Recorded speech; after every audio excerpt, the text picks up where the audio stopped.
आजादी का अमृत महोत्सव।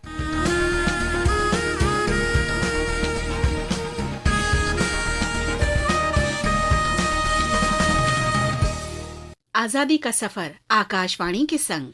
भारत का शानदार स्वाधीनता संघर्ष आधुनिक विश्व के महानतम संघर्षों में से एक है। आकाशवाणी से हम आपके लिए रोजाना ला रहे हैं इस शानदार संघर्ष की झलक। This Constituent Assembly declares its firm and solemn resolve 13 दिसंबर 1946 को जवाहरलाल नेहरू ने संविधान सभा में उद्देश्य प्रस्ताव प्रस्तुत किया था। proclaim India as an independent sovereign republic and to draw up for her future governance a constitution।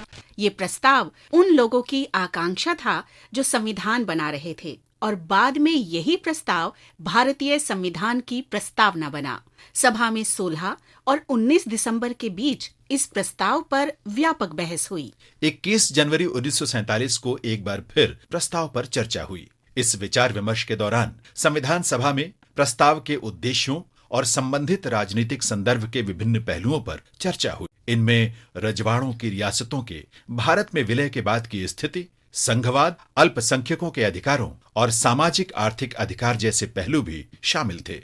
विभिन्न चर्चाओं में व्यापक विचार विमर्श के बाद अंत में 22 जनवरी 1947 को संविधान सभा के अध्यक्ष डॉक्टर राजेंद्र प्रसाद ने सदस्यों को संकेत दिया कि प्रस्ताव पर मतदान करने का समय आ गया है। उन्होंने अंग्रेजी और हिंदी में प्रस्ताव पढ़ा। श्री मोहनलाल सक्सेना ने उसका उर्दू अनुवाद पढ़ा। उसके उपरांत संविधान सभा के सदस्यों ने मतदान किया और सभी सदस्यों ने खड़े होकर प्रस्ताव स्वीकार किया। इस प्रस्ताव का उद्देश्य भारत की भावी तस्वीर की कल्पना करना था। संविधान कुछ लोगों ने बनाया जो सभा में उपस्थित थे, लेकिन वो प्रत्येक भारतीय का संविधान था। We, the people of India. हम भारत के लोग। संविधान अनेक भारतीयों की आकांक्षा है और ये कहानी इन प्रस्तावों से शुरू हुई थी जो बाद में भारत के संविधान की प्रसिद्ध प्रस्तावना के रूप में सामने आई।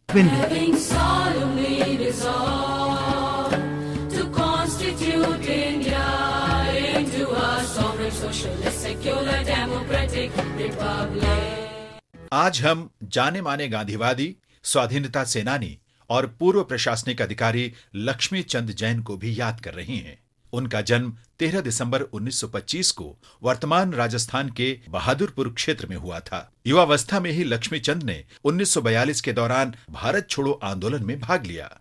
बाद में उन्हें 1947 में उत्तरी दिल्ली के किंग्सवे कैंप में शरणार्थियों के शिविर की जिम्मेदारी सौंपी गई।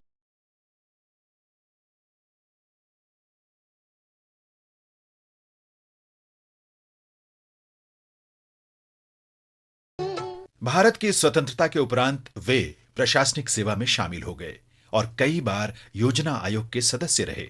दक्षिण अफ्रीका में भारतीय उच्चायुक्त रहे, बांधों पर वैश्विक आयोग के सदस्य रहे और भारतीय सहकारी संघ तथा अखिल भारतीय हस्तशिल्प बोर्ड के सचिव भी रहे। लक्ष्मी चंद जैन देश में पहले सहकारी नेताओं में से एक थे और उन्होंने भारतीय सहकारी संघ के गठन में कमला देवी चट्टोपाध्याय की सहायता की और इसके सिद्धांत हस्तशिल्प उद्योग में लागू किए। अखिल भारतीय हस्तशिल्प बोर्ड के सचिव के रूप में उन्होंने विकेंद्रीकृत उत्पादन को बढ़ावा दिया और स्वरोजगार में लगे बुनकरों, बढ़ई और धातुकारों को प्रशिक्षण, तकनीकी सेवाएं और ऋण उपलब्ध कराने के कार्य किए।